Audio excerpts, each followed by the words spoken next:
Hello, everyone, and welcome to another episode of the Sempre Milan bonus podcast on Substack.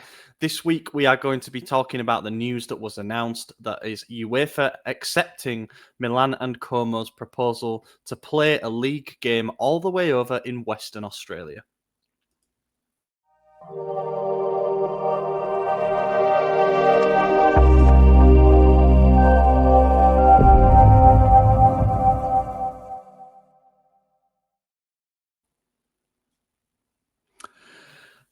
Howdy, partner. Happy Friday. Yeah, hello, my polo twin. I don't know. Yeah. We're both wearing the same polo, kind of. This wasn't planned. No, it wasn't. Wasn't planned, but couple of Puma polos on show for us today. No dress down Friday for us. We're going out a bit the formal wear. This I think we I have deduced Puma is... joggers on. Yes, no way, same.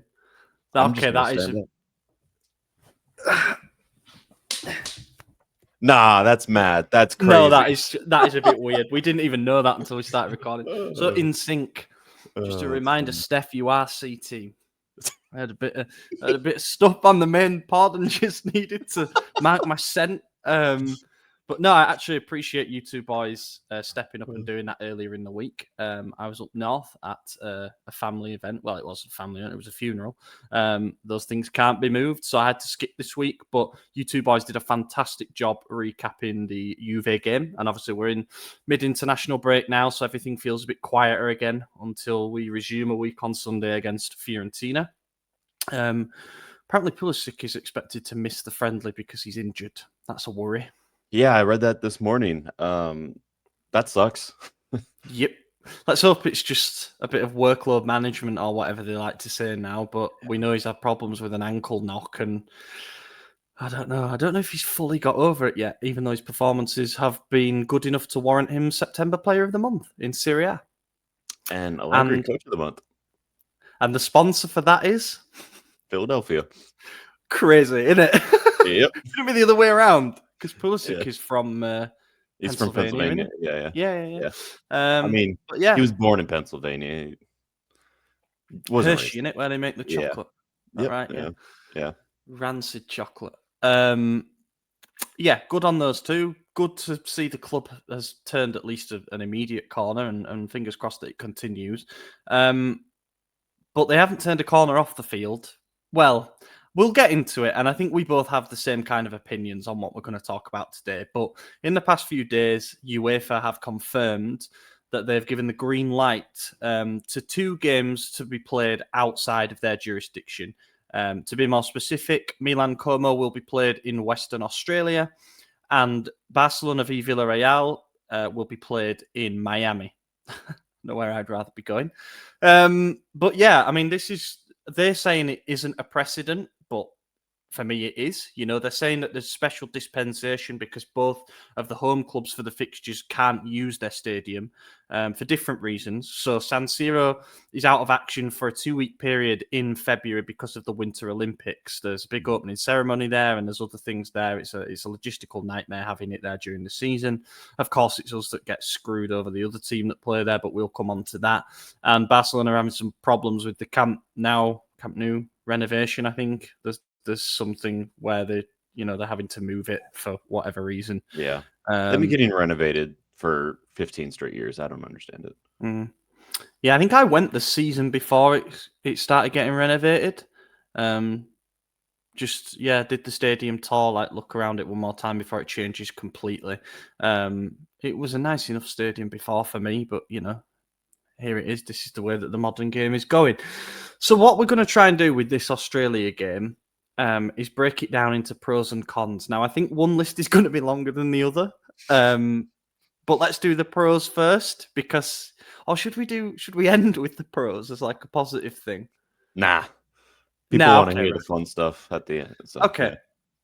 So pros, number 1 is the money. So this is a game that they're paying 12 million for, basically. The Western Australian government, from what I gather.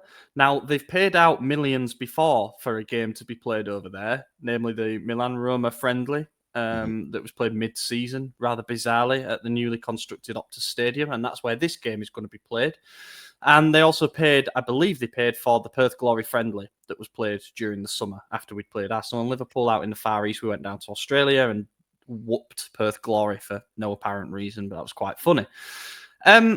Now, it's not known exactly how much we're going to get from this, but it's anticipated that we'll get the lion's share of the 12 million because it would have been our home game. So it's to make up for lost revenues that we would have had at San Siro, and also, I guess, a little bit of compensation for the things that we're going to come on to, the con aspects of us playing out there.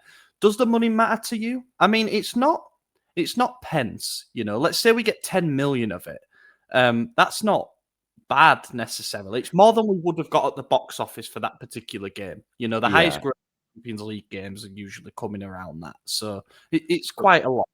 I would have to know what we brought in for the last Milan-Como game, and then compare it to what we've made for most home games this season to kind of see where the numbers are. Because obviously last season we weren't as good, so probably less attendance than there would be now if we continue the current form. Obviously, it's not going to be anywhere near the 12 million, but if we're not getting the full 12, which of course we shouldn't, if Como's there, they got to get some as well. I don't know if it is worth it, to be honest. Like, I don't know. I'm going back and forth on it, but I don't think it's enough to be like, yeah, this absolutely made sense. When you factor in the travel that the players have to go through in the middle of February. I mean, I don't know where it falls in terms of international breaks on either side of it. Maybe there's not a whole lot, but if there is an international break, that's a lot of traveling for a lot of players all across the globe. If it's in the middle of the season, then it's like they're going to be the only team that's exhausted. So I just don't know if the money makes it worth it. I think after this current international break, there's not another one until March. I could be wrong, but I suppose February into March, it's still like kind of back-to-back months with potentially a lot of travel here. Do we know day and time of the game? Not yet, I don't think. Let me just quickly Google. It was meant to be on February the 15th, is that right? I don't know. Sorry, it was meant to be on the 8th of Feb, and it's got a TBD next to it now. What's interesting is we play Como away on the 15th of Jan, so it's one of those weird quirks of the fixture list where we were going to play them home and away. Regardless of the moving of this fixture, we were going to play them home and away twice within a month. In fact, 3 weeks, really. So, yeah. No, it's TBD on that, but, you've got to imagine that they're going to make it accessible for a Westernly audience and stuff because, we've got to be able to watch the bloody game.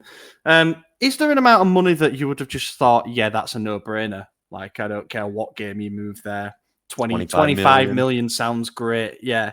Yeah. I think that is the magic number for me. I mean, look, we don't get any of the money, so for me, there's no upside at all, right? Like, I got to wake up at a crazy time, probably. I don't know what the time difference is, but I'm assuming I'm not going to be watching at a decent time. And, the Australian fans will say, well, we never get to. So for them, it is huge. There's no downside for them.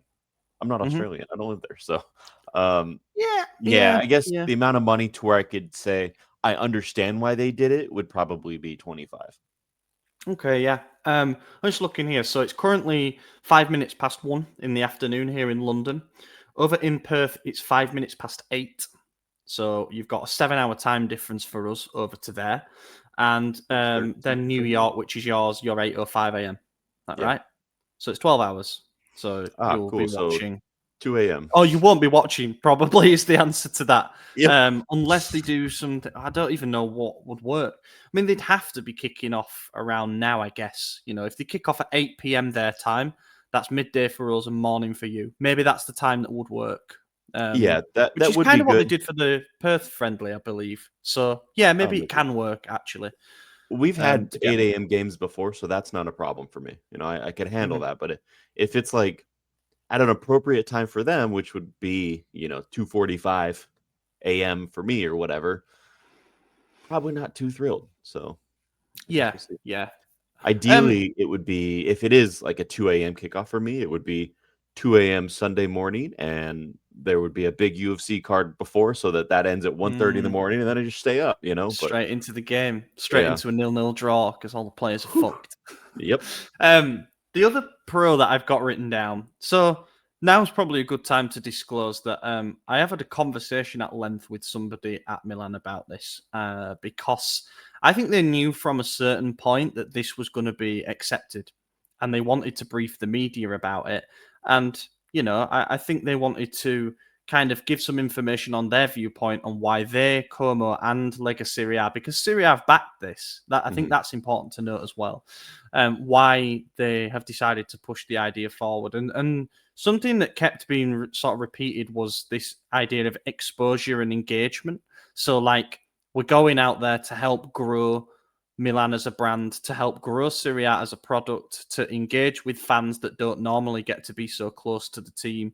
The problem that I have with that is that it's really hard to put a tangible, like it's hard to put an amount on what that is. You know what I mean? Yeah. Like, is Milan v Como being played in Perth all of a sudden going to open us up to double the amount of TV rights money and stuff? It doesn't feel like it. So it is hard to tangibly know how much playing this game there is actually going to help the growth of the brand.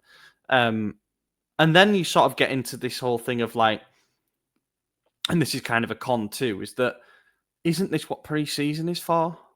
Yeah. Like you go out there and you take the game to fans who don't normally get to see it. And I know it's competitive versus a friendly, but I think we get more exposure and more benefit out of playing Arsenal and Liverpool in, than playing a random hmm league game in a Yeah. country It's where football isn't really a top three sport.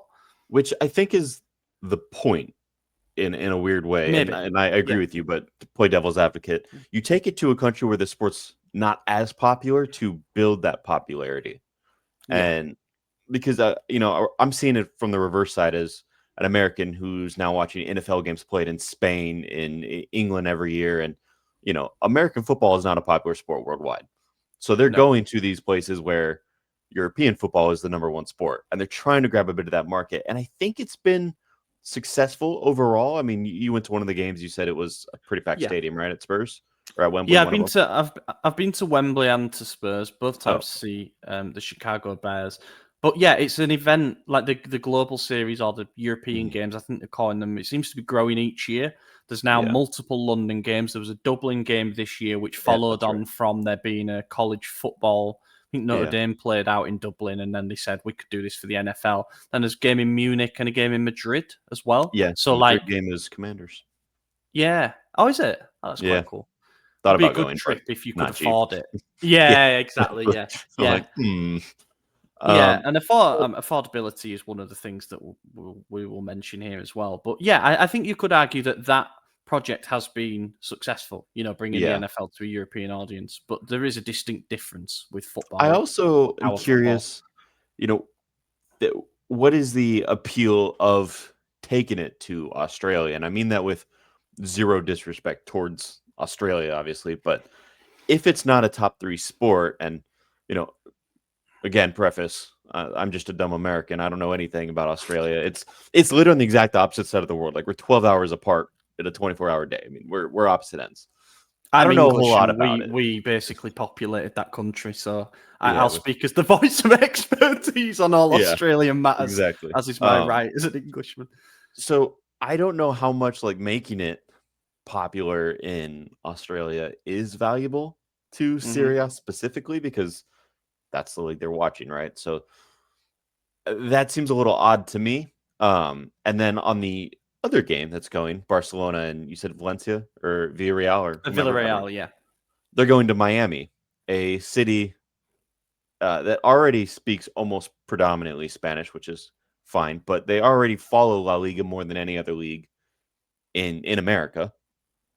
So they already have that viewership base. It's not going to do much other than that's where Messi's living. That's where Messi plays. Like they're going to sell out that stadium, no problem. But what I'm saying is, if the idea is they're going to a place to build a viewership base, then maybe don't go to one where you already have it. Go to like Yeah. maybe La Liga should have went elsewhere to get that, and Syria, who is trying to grow the U.S. base, maybe come to America. And now I'm sounding like I just want it for myself, which isn't true. I want to stay in Italy, but You That know, does like that surprise would me make though more with the sense. ownerships, like Yes. the massive